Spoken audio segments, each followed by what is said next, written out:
Roastar Coffee Packaging, found online at roastar.com, prints great-looking coffee bags for a host of your favorite coffee companies of all sizes, that trust Roastar to produce packages worthy of their specialty coffee beans. It's Roastar's mission, their ethos, to help their customers tell their stories, big or small. That includes those of you roasting coffee at home. If you're a small roaster wanting to share your coffee with friends and family, Roastar will support you too.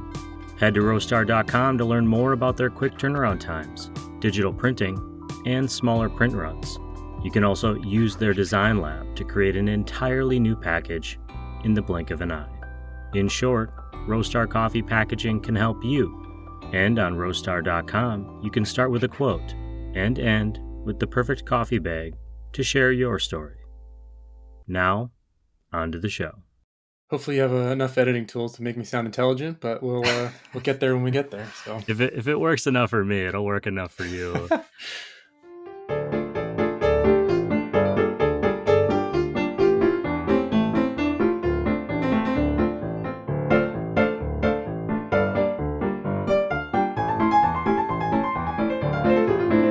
Hey everyone, welcome back to the Coffee People Podcast. I'm your host, Ryan Woldt. This show is presented by Roastar Coffee Packaging and is part of our Roast West Coast Coffee Network.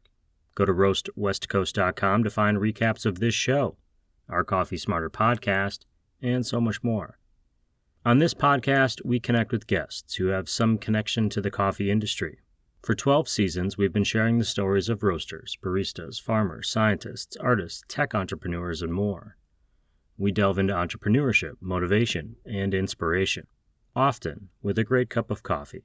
Our guest today is Max Zelenevich, the head roaster and co-founder of Brainwave Roasters in the suburbs of Philadelphia. Brainwave is a new company, but Max isn't a new roaster. He's been a home roaster for a long time, and we're going to get into that momentarily. While you're listening today, be sure to click on the links in this podcast's show notes and follow at Brainwave Roasters on Instagram, or check out their current coffees on offer at brainwaveroasters.com. You'll also find the links in our newsletter, which you can sign up for on roastwestcoast.com. It comes once a week, and you can listen to this show right there in the email. Today, I'm drinking a Crossings Coffee Roasters cold brew, because despite it being late October, we've been wandering in and out of heat waves like a drunken sailor steering a ship through the Caribbean. Wherever you are, I hope you have a mug or three of good coffee to enjoy while you listen to this Coffee People podcast episode featuring Max Zelenevich of Brainwave Roasters.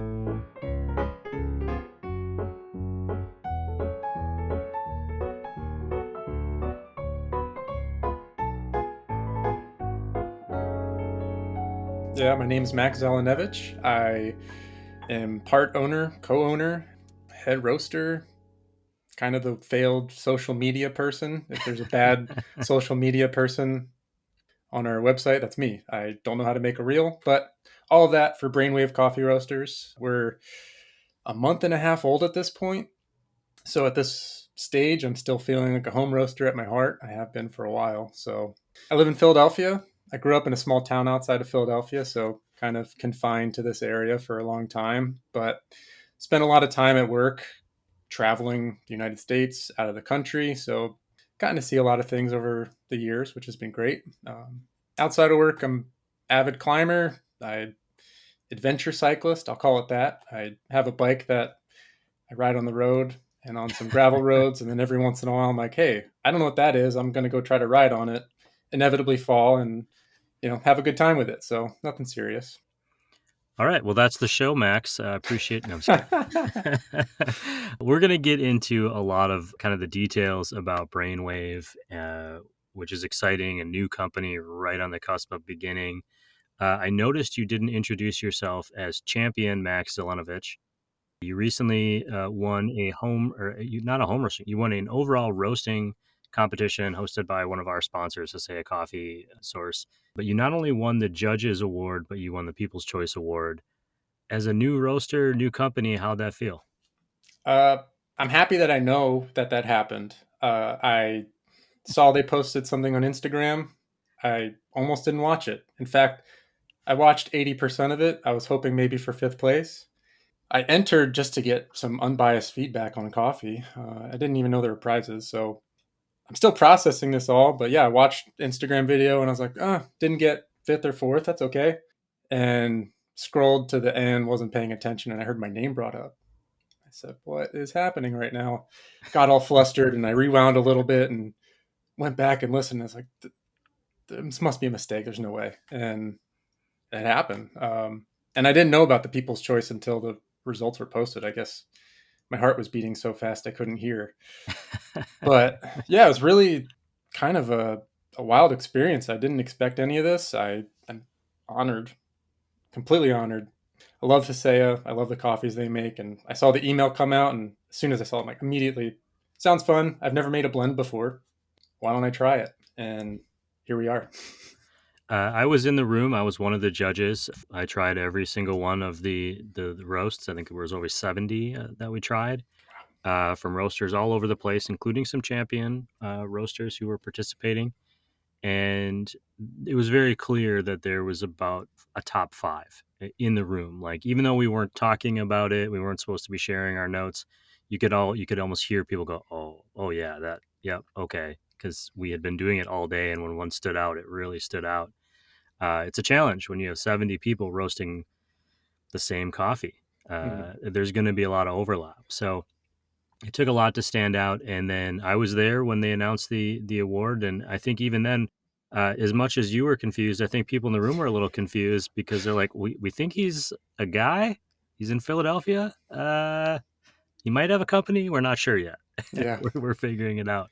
But either way, congratulations. A really cool achievement. And, it was exciting for me to be part of it. Before you started roasting, do you remember having a first experience with coffee that kind of got you started, or that maybe planted a seed at some point? Yeah. I'll maybe give a little background to kind of build up to my turning point with coffee. I've worked as an environmental scientist for a long time, very analytical brain, but a hobby of mine has been homebrewing, brewing beer, and been doing that 13 years. I went through a beer judging certification program. I've been involved with judging that, so kind of gotten to develop my palate. Had a part-time job at a winery for a while. I was giving tastings, loved it, and I loved connecting with people. So, but at that point, coffee had always been sort of this thing that I liked, loved, I'll say. I knew I didn't like the chains. I knew I didn't like kind of the grocery store coffees. Couldn't tell you why. I went to small coffee shops. I got small bags from roasters and loved all the cups. But to me, it was just like, this is delicious. And I think, like a lot of people, I had a natural Ethiopian coffee and said, what am I drinking right now? What is this flavor? Is this coffee? And clicked to me at that point in the same way that I was able to connect with people at the winery of, oh, there's flavors here. This isn't just coffee. This is blueberry. There's spice to some of it. There's fruits. There's, you know, sometimes vegetables, which happens, but there's nuance, and they work together and they play together. And that kind of just sparked in my brain this idea of, I know I like coffee, but now I'm into this. I'm hooked. I need to find more, try to explore as much as I can, going to different coffee shops. And again, I traveled a lot for work, and something that always stood out to me was just like these experiences at coffee shops, or even just with the ritual of drinking coffee, making coffee. So it kind of just started to fold together. I started thinking about, I spent some time in India, and I was remembering standing on a corner at this, like, it was less than $1, but they make you a coffee right there and they mix it with cream and sugar. And even though that's not my thing, that was the moment. That's that coffee. I'm enjoying that experience. And, the Pacific Northwest having those coffee booths, which never knew was a thing, pulled up to the wrong one and saw too much of a human being. But yeah, just kind of just meshed together these incredible flavors with these experiences that I have with coffee shops, the conversations I have with friends at them, the ritual of making it in the morning. It just kind of really became front and center in my, I don't know, daily life. Of, I no longer was just looking for a real quick coffee. I was now looking for something to kind of elevate my experience, connect with other people, get to talk to them, say, hey, I had this coffee, you had that coffee. Tell me what you liked. And just kind of became a thing to have a conversation over and something I really enjoyed. So ever since then, I've just been, trying to get as much as I can without over caffeinating. You mentioned that you were working in environmental science, and I saw some picture of some work you were doing during the pandemic, handing out supplies as well. I'm assuming as part of some sort of volunteer or work-based thing there. A lot going on. When do you start actually roasting in addition to whatever your career path is? Yeah, this is kind of funny. I bought my house in Philly a while ago, and at some point, I got a new neighbor, immediately had a crush on her. Got to talking, rode some bikes together, and we would share coffee in the morning. Kind of, she'd have an espresso maker, I'd have pour over, and we'd switch between which one we made for the day. And, through homebrewing, I had an ad pop up one time that said, "Oh, save 15% on roasted coffee or unroasted coffee beans." I'm like, what do you do with those? And I started going down a rabbit hole of like, oh man, I don't need another expensive hobby right now. But through sharing this coffee with my neighbor, I had this idea of like, I'm going to revisit this because I think this is the ultimate form of flirtation is to create a coffee and roast it and share that. And yeah, it worked. I live with her now, and that's the other half of Brainwave. So it's very rare in the life of me that I get to successfully flirt with a weird skill. You get some green, and I mean, I'm assuming you bought a roaster or you bought some sort of, or you found a roaster to work on. How does that progress from, this idea that I'm going to try it one time at least to you start doing it regularly and it becomes something more important to you? Yeah, so sort of it became a thing where I'd find small importers, just kind of the major ones that are out there, and go through the list and look through origins, look through tasting notes, and be like, "Wow, I've never had a coffee from there. I'd like to try that." And then I'd buy the greens, roast them up on. I had a fresh roast SR 800. Then it became, outside of this relationship I grew, I just was excited to share it with my friends, and I was starting to mail it to people, and I'm traveling to Vermont to see my friends, and I'm bringing all this coffee with them and with me and sharing it with them, and it's turning into this ritual we'd have where we get to like sit down and make a cup of coffee together, and they taste it and kind of ask me like, "Hey, what am I tasting here? Why is this good? Why is this different?" And kind of explaining to them what I taste. Not necessarily the right thing, but it kind of got to click with them, and it was really really amazing experience. So through that avenue, actually, I was sharing coffee with a bunch of people in this tiny little town in Vermont, and took some to a bike shop. And he came back to me and he said, "Hey, you know what? We're having a bike ride. There's going to be a lot of people here, and I'd love to have pour over coffee. If you could roast it for us, that'd be great." I said, "Sure. How much do you need?" And we kind of did the math and realized that it was about, I think he needed 20 pounds of coffee. So I went back to my fresh roast, and over a couple weeks, I roasted 20 pounds of coffee, and I learned how much it could be a pain in the butt to do. But it was fun the whole time, just getting to crank out these roasts. And I went to this bike ride.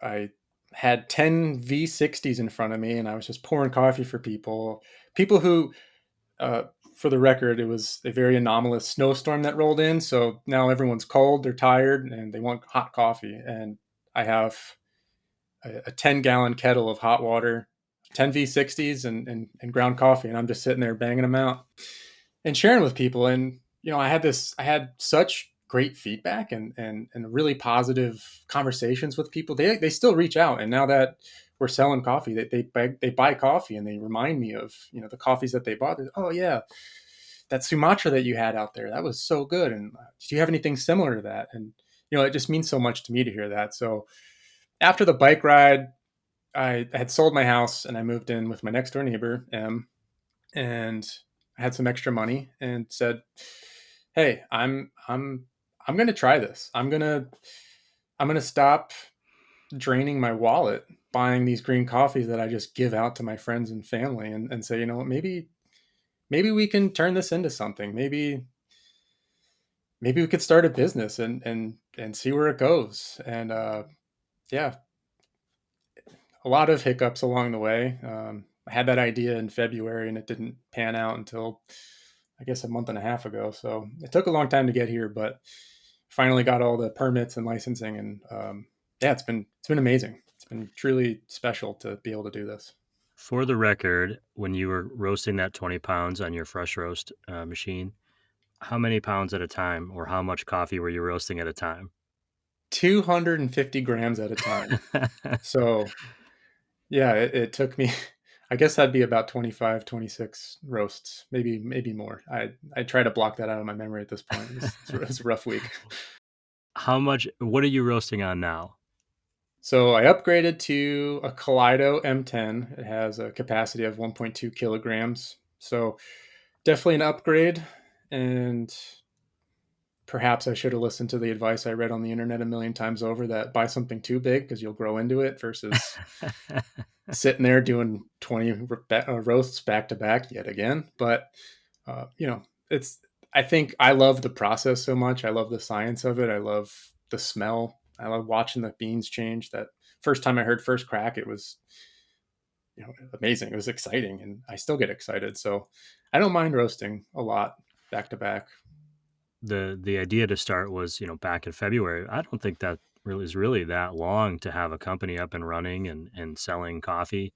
But I'm wondering, is this a full-time job, or are you still working as a scientist and doing two full-time jobs? Or, what's your life balance, if there is one? There's no balance. I still work full time environmental consulting, and I have Brainwave on the side, which started pretty small, and there's been a lot of attention lately, so requiring a lot more of my time.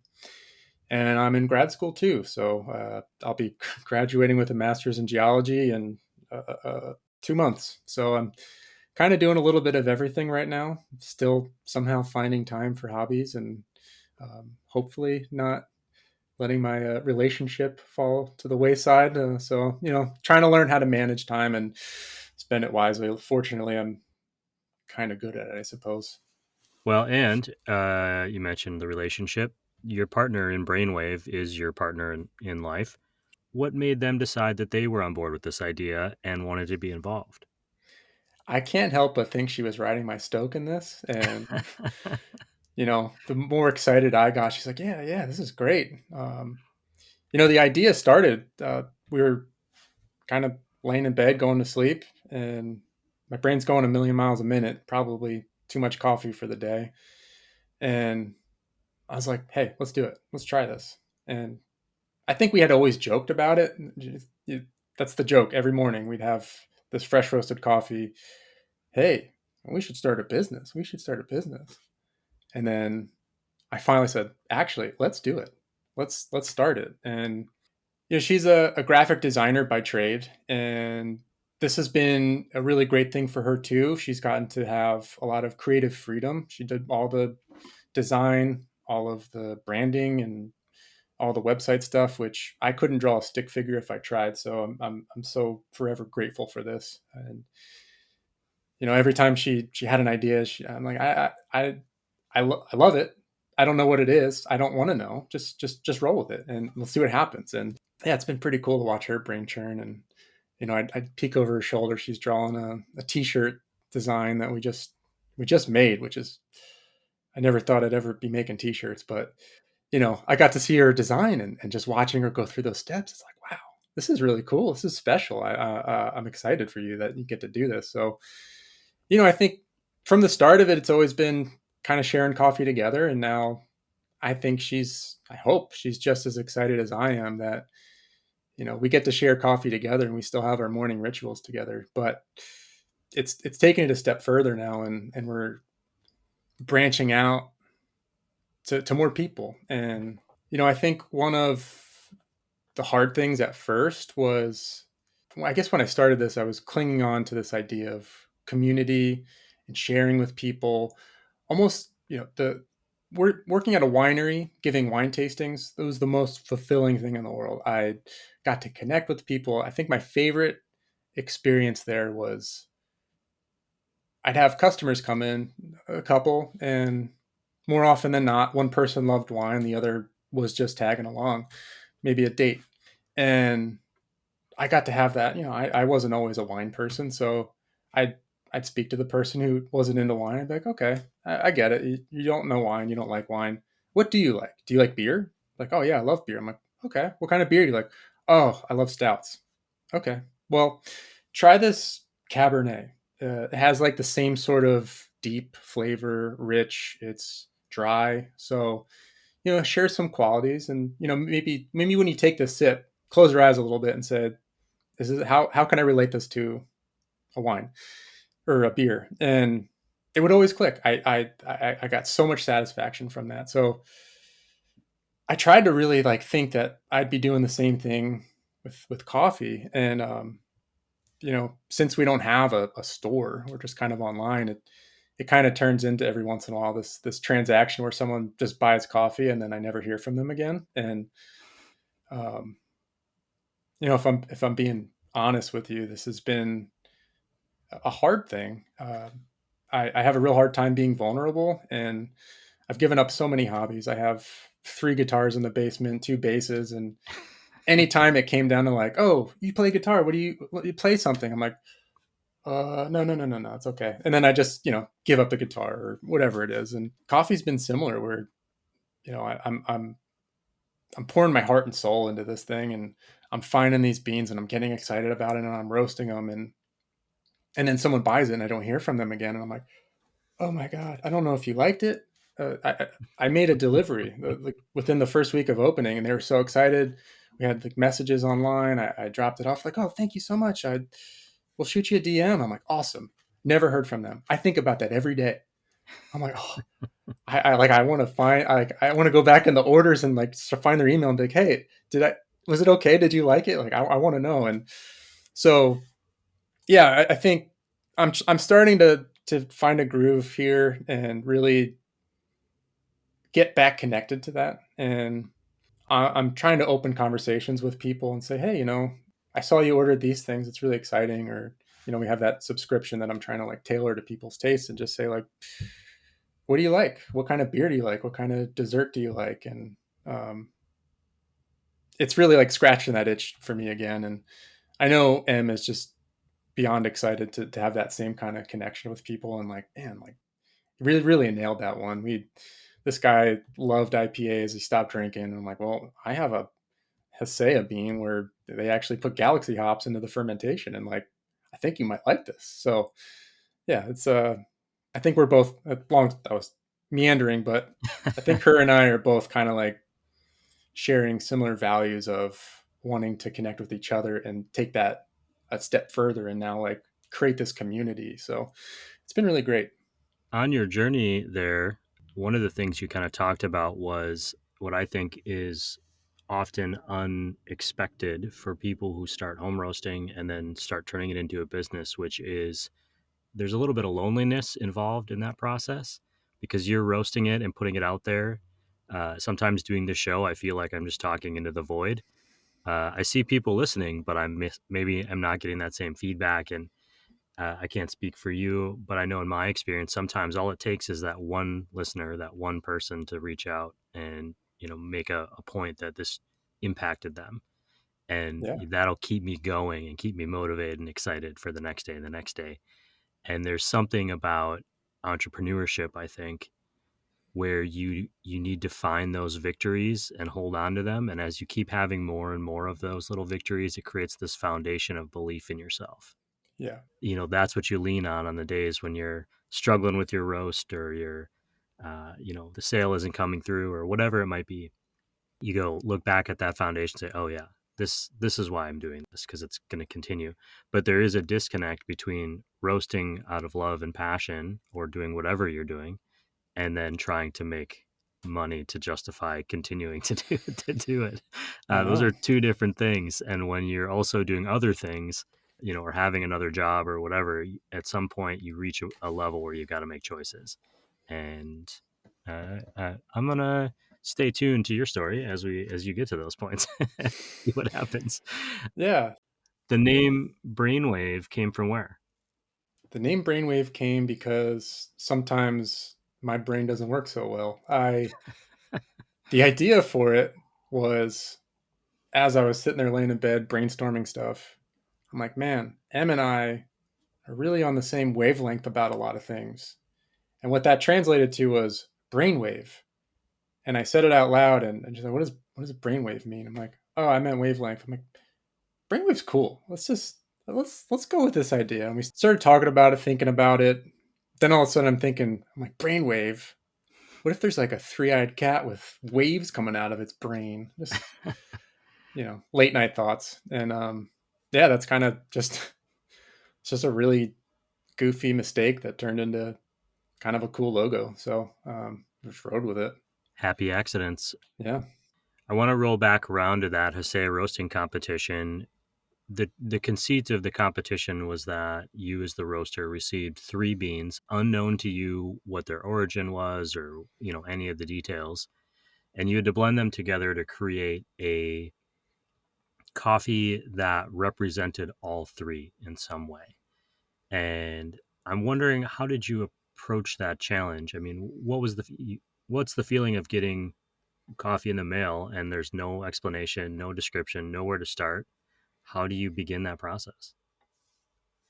I loved that aspect of it, which is why I was most excited. And, the first thing I did, I got the package. I looked for clues. There weren't any. So I inspected all the beans. I looked at them, and there were a couple giveaways.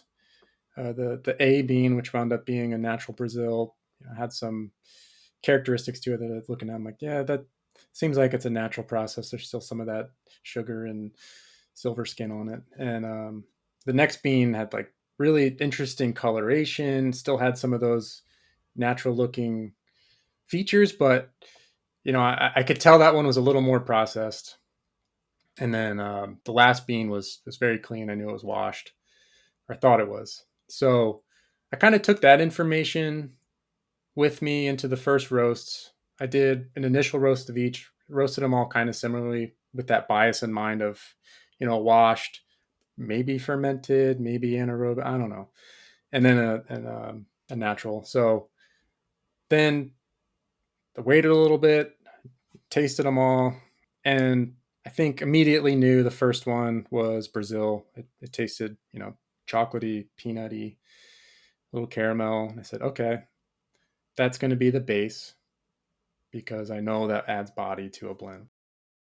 The next one I had, it honestly, when I was grinding it tasted a little funky and fermented. So I was really just leaning into this anaerobic idea, and wound up being and I had a feeling it was Colombian. So, because I know a lot of those wind up being, pretty highly processed. So, and Hosea, again, I'm using clues here. They do find a lot of really cool, fun, experimental Colombian beans. So in my brain, I'm thinking, all right, they're throwing a twist here.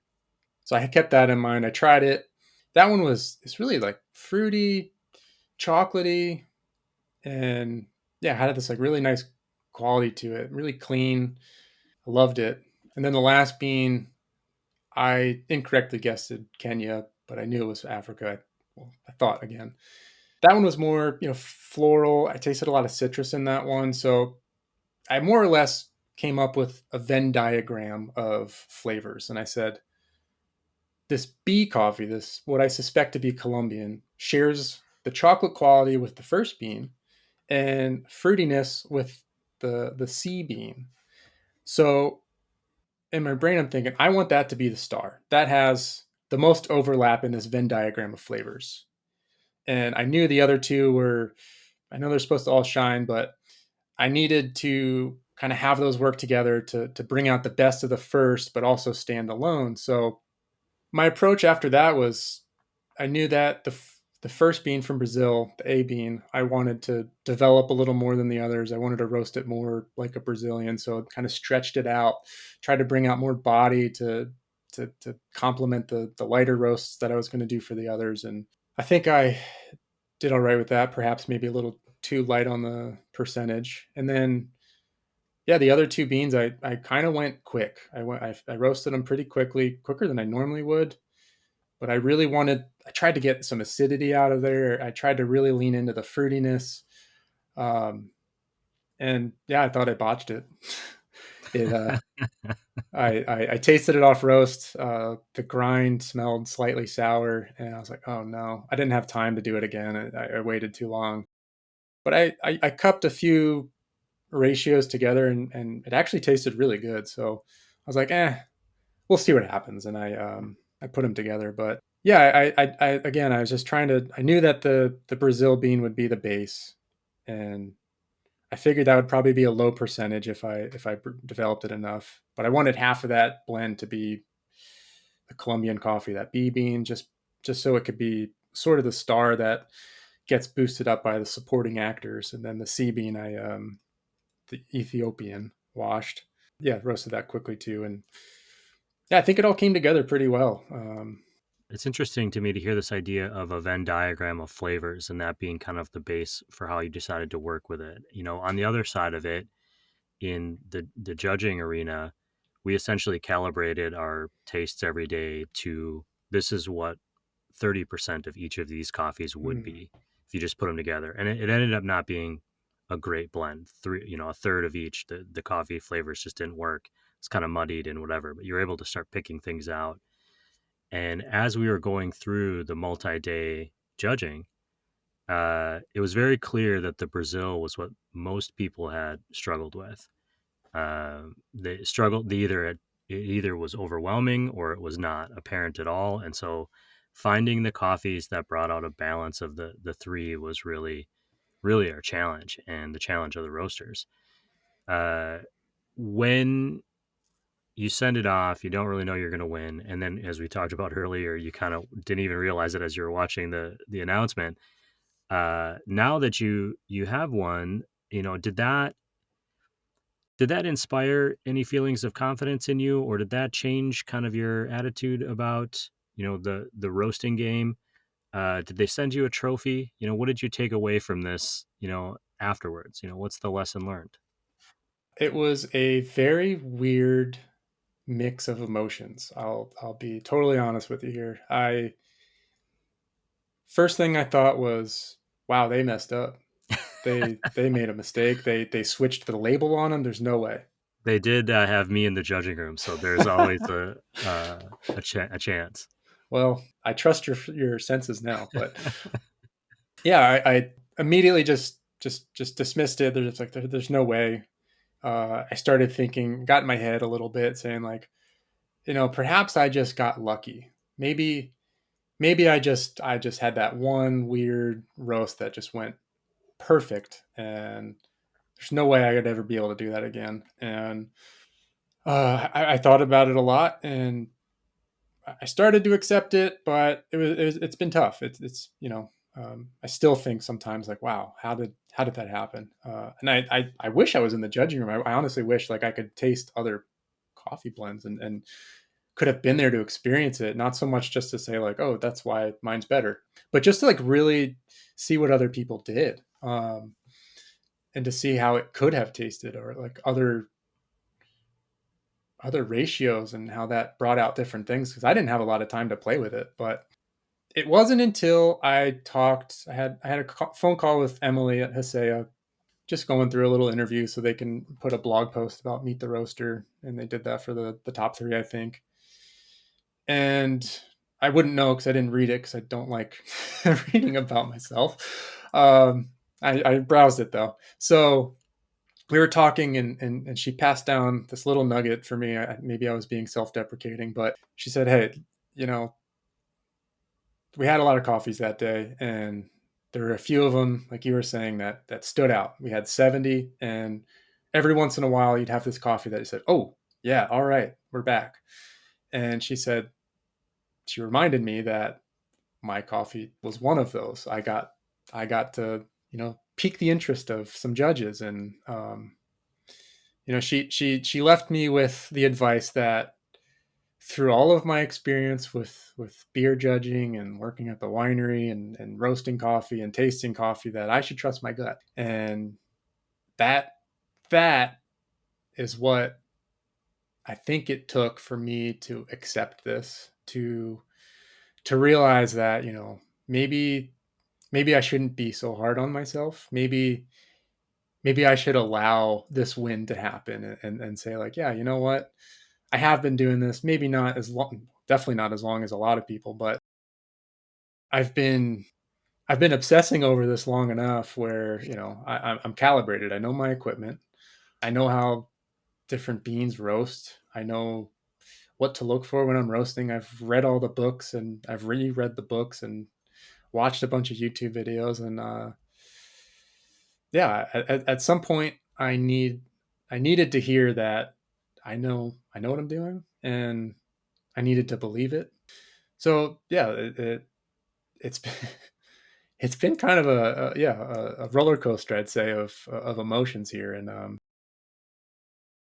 yeah, I think I was touching on it earlier about just like this whole idea of vulnerability. And it felt very personal to make that blend, and it is very personal to share coffee with people. So just to hear that it resonated with people, I think was really special. And to me, like, again, I didn't know there were prizes. I could have easily foregone them, and just like accepted some of the feedback and the praise, which has been amazing. But you know, uh, no trophy.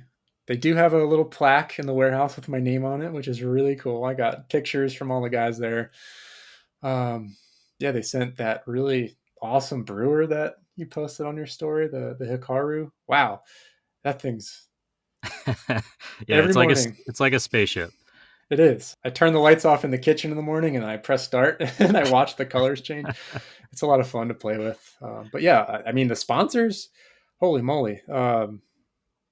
I got a lot of great prizes, and I think like it's going to be fun to play with those and kind of like dial in some new brewing methods, and I get to try some matcha tea, which is pretty cool. So Well, I'd yeah, say the takeaway here is that Hasea, if you're listening, I know that you are. You're flying Max out for next year's competition as an honorary judge, right? And then you can be on the other side of the table if you want. you know, I'll be there. I don't speak for them, but I'm just saying. You do other things. Obviously, you've got a career. You mentioned cycling in particular, and I wanted to ask you a little bit about that. I saw a series of photos somewhere that said that you kind of bike the Gap Trail, which is a bike trail kind of from Pittsburgh to DC, which is on my bucket list to do in the next year or two. How does getting away from science, coffee is still science, getting away from your job, from coffee roasting and going out and doing stuff like that, how does that help you in your life? How does it reset you? And if you're out, what's the best way to make a cup of coffee when you're on the trail? Yeah, I don't want to say that I had instant coffee that trip and it wasn't the good stuff. They've gone a long way in instant coffee lately, I found out. I changed that setup. I bought a little travel pour over machine now. Not a machine, a dripper, and actually gearing up for a trip next week. So I'll be elsewhere next week, doing a whole tour in Vermont, hitting all the breweries and coffee shops and all that. But we'll have good coffee that time, I promise. And I say that to Em and my friends that I'm going with. But yeah, honestly, I'm going to keep coming back to the same theme of just like community and connection with people. Being able to disconnect because there really wasn't service on the trails, and spend quality time. And I say quality in a weird way because you're suffering the whole time, but this is quality time with people. You don't have much to do other than sit on your bike, be in your head, and talk to your friends. It's really freeing. And I think especially that first part of being in your head where you kind of have to face those demons, you kind of have to face those negative thoughts, and really just overcome them in a way. You can sit there and think like, oh man, this ride sucks, or my butt hurts, or I'm hungry. But I think about mistakes and weird things that happen at work. But once you're unplugged and you're sitting there in your head, you're like, man, you know what? Look around. Look at the nature right now. Listen to the birds. Look at all the other people out here who are just having a good time. I really hope you do the Gap Trail, and I'm excited for you to do it. I think it's a great ride and like really approachable, and I except for the one day that it was 20 miles uphill if you do it the way I did it. Otherwise, you get 20 miles downhill. Um, everybody, they described it as kind of like a European type community where everybody's just so nice. You pass people constantly and they're all doing the same thing. And every time they're like, which way are you going? What day is this for you? And yeah, it was just really special to just kind of unplug from the phone. And as much as it's a great thing to have to be connected with people who might not be close to you. I mean, we wouldn't be talking without technology, of course, but it's really, sometimes a nice calibration to unplug from that and just remember that, they're the things that are surrounding you are also super important, and just getting to think about life and the future. And when I do these rides and I like exert myself a little bit, and whether it's races or rides, runs, I always wind up getting a little emotional. It always like brings this, I think it might be just the pain and suffering that you experience in your body, but like mentally it forces me to process a lot of things in my life. And I don't always get to think of how grateful I am, or I don't always get to think of, yeah, I got cut off in traffic, but like I got to come home to like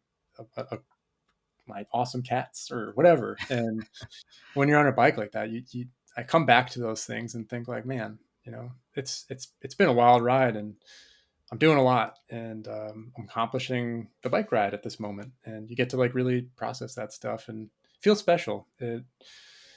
Yeah, and to be able to share that with friends, if you do it with your friends, or if you're alone, strangers, it's really an incredible experience. And yeah, something I'll never forget. And I'm hooked now. I'll keep doing it. So There's something about suffering communally that makes it easier to smile in the moment. yeah. You're not the only one. Quick aside, I left on the first day of a bikepacking trip in Oregon, and day one, out of the campground, take a right, 60 feet into it. It's a 900-foot vertical climb. The first time I've ever ridden a fully loaded bicycle, 60 pounds or whatever it was. And I'm about a third of the way up and I think I'm going to die. And I'm like, this was a bad idea. I'm going to quit. This is terrible. And then as I lifted my head and looked up the hill. I saw a half a dozen other people who had started off, the morning right before me, also struggling and or walking. And I thought, oh, it's not just me. And if they can keep going, then I'll keep going, as long as I can. And eventually, came up over that hill and then realized, oh, well, I can do a hill that size. So I could probably do another hill or a bigger hill or whatever. And just kept, one foot in front of the other. But it helped to have that community to suffer with Oh yeah. and, and survive. We're already kind of coming up on our time, and we've got so much more to talk about. So I want to make sure that I get to a couple of key things. And the first one is you've already shared some really valuable pieces of life advice, I think, or at least I've pulled some out. But I'm wondering if there's any piece of advice that you've received during this coffee journey, or just in general, that you find yourself using and you'd like to share. Yeah, I mean, I really do think that advice that Hosea shared with me of, trusting your gut, um, I think really is something that shouldn't be taken lightly. I think a lot of people and a lot of applications outside of coffee roasting is, maybe I'm projecting and I'm just kind of speaking for myself here, but a lot of times I wind up getting, that analysis paralysis where I have information overload. And I'll read a book and it says, oh, you must adhere to these things to make a great coffee. And then you go on YouTube and they're like, this guy's like, oh, I did it this way. I'm like, well, that's not like that thing. So now I'm conflicted and I'm thinking, oh my God, there's so many things out there. But at some point you just got to say like, I think I've learned enough. I think what I thought initially will work. And if it doesn't, I have these other resources to pull from. Obviously you need a foundation, but I have these other resources to pull from that I know how to tweak it now. Just experimentation is my scientifically my career, but it helps. Being able to just like make small tweaks along the way and say like, all right, this was great, and then you change one small variable and it's better. Well, now you know what you changed to make it better versus changing a bunch of things. And now you're like, oh, I screwed it up. So that's like, yeah, that's definitely really helped me is trusting myself. And I'll definitely, I keep saying it, I'm not sorry for it, but just like in general, be vulnerable. It's okay to, you know, pour your heart and soul into something and kind of get laughed at for it. But it's hard. And again, I've struggled with it so much, but yeah, at the end of the day, like every band is someone's favorite band, even Nickelback. But it's just one of those things where if you believe in yourself and you kind of pour your heart and soul into what you're doing, roasting coffee, running a coffee shop, doing anything in life, but just kind of put it all out there. And if you believe in it, then I think that's already successful. Yeah, you don't really have to worry too much about other people opinions sometimes. Although caveat that with if everybody says what you're doing is pretty bad, then maybe you should listen. Well, on that note, you mentioned earlier things have been growing, things are progressing. There's been some attention lately. What comes next? What's the future of Brainwave Coffee Roasters? Yeah, I think this all came on a lot faster than I expected. So it's forced me to really face that question. And I think at this stage we're still growing organically and we have a lot of room for growth. I think I'm making really meaningful connections right now that are helping me. After the competition, I've gotten the chance to speak to many of the competitors, whether I reached out to them or they reached out to me, and we shared how we approached the blend and how we approached the roasts. And I got to speak to some people who, I didn't realize I'd ever get to talk to. Just people like very highly experienced, highly decorated coffee roasters and talking to me. And, I think I'm taking all of this and it's all so valuable.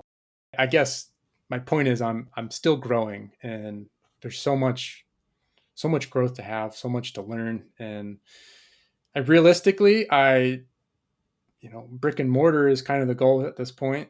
And I'd like to, I'm putting a lot of thought and a lot of pen to paper to make that a reality. I'll admit that I started reading one of your books. Well, the first installment of your book. And I picked it up obviously because you had advertised it and I saw it in your feed, but the storyline kind of resonated with me. This idea of, you know, being stuck at an office job and wondering like what's in store for me, what's in the future, and just kind of being a little, you know, wanting more out of life. And I think that's kind of where I'm at is I had, I'm not going to say a midlife crisis. I'm not old enough for that yet. I hope. I don't know. It's close, but We're allowed to have 2 or 3 now. Okay, Things have changed as the technology sped everything up. Like we're getting through a couple of crises. that's true. So I'm in part maybe two of my crises over my lifespan, and I was kind of forced to think about my future. And there's days at everyone's job that are just not ideal, and I had a few opportunities come my way. I'd say once in a lifetime, but it happened twice to open a brewery, and it was all invested. Everything was laid out, but I kind of had to put that aside for many reasons. And through those conversations, though, with my friend I was going to do it with, the outcome for both of us was really like, this is the dream because this is something that I would create, that I would do. And at the end of the day, I I am fulfilled when I make those connections, and I'm fulfilled when I get to create something and share with somebody.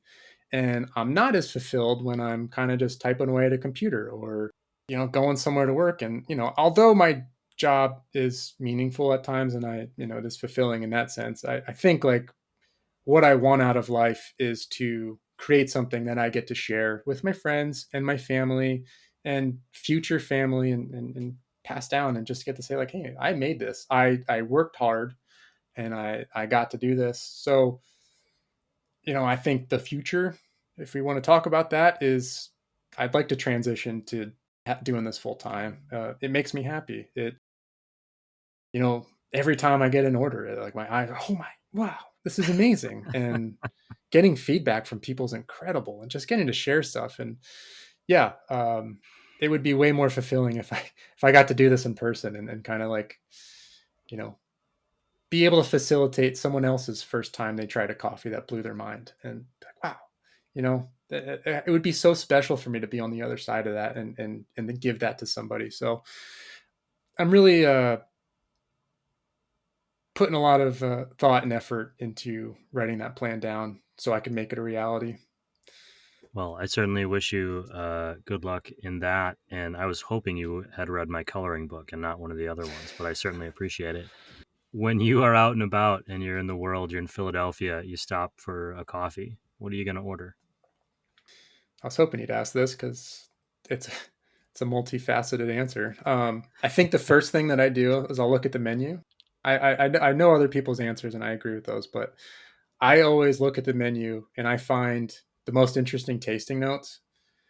And maybe it's a bad thing to do, but I feel like, if I taste a coffee from a coffee shop prepared the way that they intended on it, and I could taste those, like, outstanding. I'm hooked. I'm sold for life. I'm coming back every day. Um, so I really look for those interesting things. Obviously, if I see a fun Colombian or Ethiopian, I'm drawn to it. But I also like kind of a sucker for cappuccinos. I think it's a really nice blend, a good ratio of milk to coffee. So I can't say I'm a very, very well versed in espresso. I had many bad ones before I started having good ones, so I'm still scarred. But yeah, those are my two go-tos. I'm actually, while we've been chatting, I've been drinking your Thermal Shock Columbia in part because in the tasting notes it said lychee, and I was like, I don't even know what that means. And I'm just going to see what happens here. Max, I really just appreciate the time today, and congratulations on not just winning a roasting comp. That's all well and good, and I think valuable, but taking this step into creating something of your own to put out in the world, and taking a chance to find out if anyone likes it or not. I think that the emotional component can't be overlooked there, and I think you did a great job of describing it for the audience. So thank you. Yeah, thanks a lot for having me. This is, really special to me. I've actually listened to your podcast a lot, especially when I was trying to learn how to roast. I'd had Coffee Smarter pulled up, trying to eke out some information, see what I can do here, and yeah, it's been a real treat to get to meet you and share the stage. So this is fun. Oh, I almost forgot. Favorite Keanu Reeves movie? You know, I don't know if anyone's ever said this before. A Scanner Darkly. Oh, no one said it on this show. All right. Yeah, it's Animated. yeah, like that weird rotoscope stuff. Philip Yeah. K. Dick is my favorite author. I love science fiction books. So when that came out, I was like, I have to watch that, and it was just weird, and I love it. But I also really like Speed, and I think the plots are a little ridiculous. And when I was a kid, I thought it was insane, but getting older, I'm like, When I was a kid, after I saw Speed, I was terrified to get on a city bus for like years. So now I'm all about public transportation. Back yeah. then, I was like, can't wait to get a car.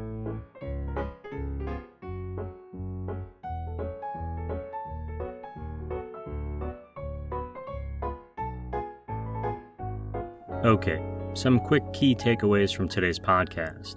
Max is now, and forever, a champion coffee roaster.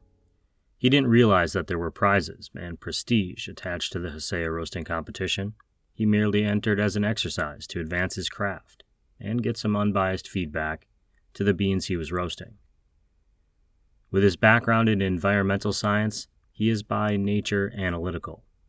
He's experienced at repetition and setting up experiments that record data in increments. If you were to brew a coffee roaster in a lab, those are some of the key skills. Brew a roaster in a lab. See what I did there? Brew a roaster. It was the experience of communing and communicating with others that really drew Max into coffee. He had experienced that before with wine, and is now trying to recreate it on a bigger personal scale with Brainwave roasters. He brought up the vulnerability that comes with selling something you've created. It can be a little bit like screaming into the void. You see someone buying something you made, you know they bought it, but did they like it? Would they buy it again? You want to reach out to them and ask, should I keep going down this path? Am I making a huge mistake? Please just tell me if everything was okay. I'm so sorry if it wasn't, and, oh, 5 stars. Awesome. Thank you so much. On to the next order. With his roasting championship blend of coffees, Max still doubted himself. He thought he had botched it, and even after the win, he struggled to believe it was real. And even then, he wasn't sure he deserved the accolades.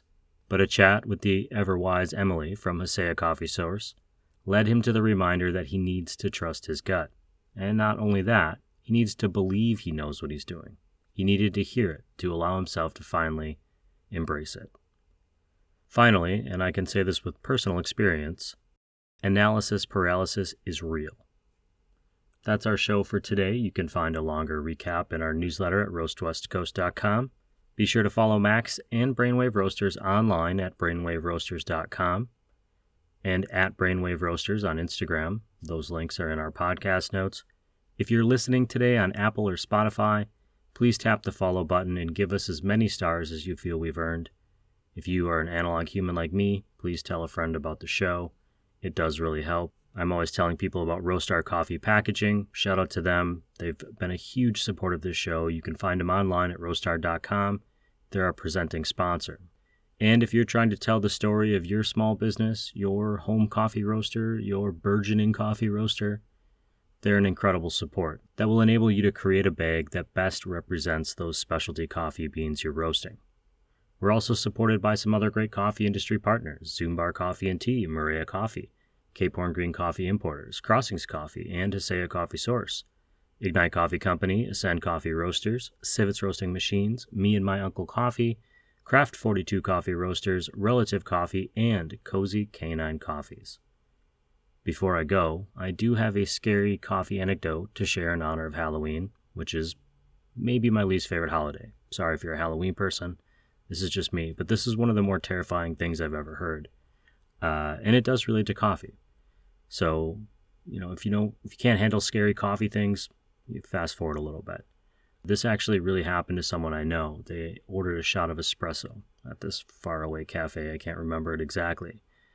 They were telling me how they watched intently as the barista ground the beans, tamped the grounds, pulled down on a long manual lever on the espresso machine. 1 second, 2 seconds, 10 seconds, 32, 38. They told me how the syrupy brown liquid filled their little espresso mug. It was shoved across the counter to them. They swirled it briefly with a spoon and put it to their lips. And honestly, I can see the look of terror on this person's face as they're telling me this story. They take that deep sip and a shiver goes through their entire body. And to their horror, the coffee was over-extracted. Terrifying. That's the Coffee People podcast for today.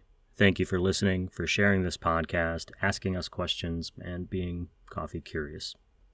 This show is part of the Roast West Coast Coffee Network, and this episode has been written, produced, researched, and recorded by me, Ryan Woldt. Wherever you find yourself today, I hope it's with a fine cup of coffee.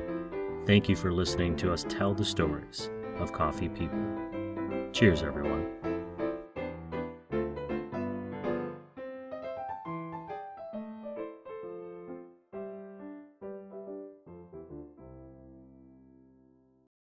Hey everyone, this is Ryan, the host of the Coffee Smarter and Coffee People podcasts. I've mentioned on the show several times, actually, that I use Baratza grinders at home. I found them to be consistent, durable, and frankly a company that I feel values their customers. I recently became an affiliate partner with Baratza, and if you're in the market for a new grinder, as well as a fan of this podcast, I'd appreciate it if you'd use the link in the show notes or on roastwestcoast.com to make the purchase. Doing so will support the creation of this show, and you'll be getting a great grinder for your countertop.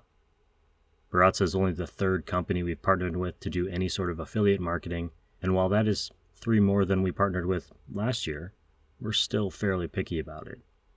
Thanks for supporting Roast West Coast by clicking the link to Baristas in this podcast's show notes, and enjoy your new coffee grinder. If you are in the early stages of your coffee journey, we want to support you. Check out the Coffee Smarter Education podcasts. Coffee Smarter is designed to enable coffee drinkers to brew a better cup of coffee at home.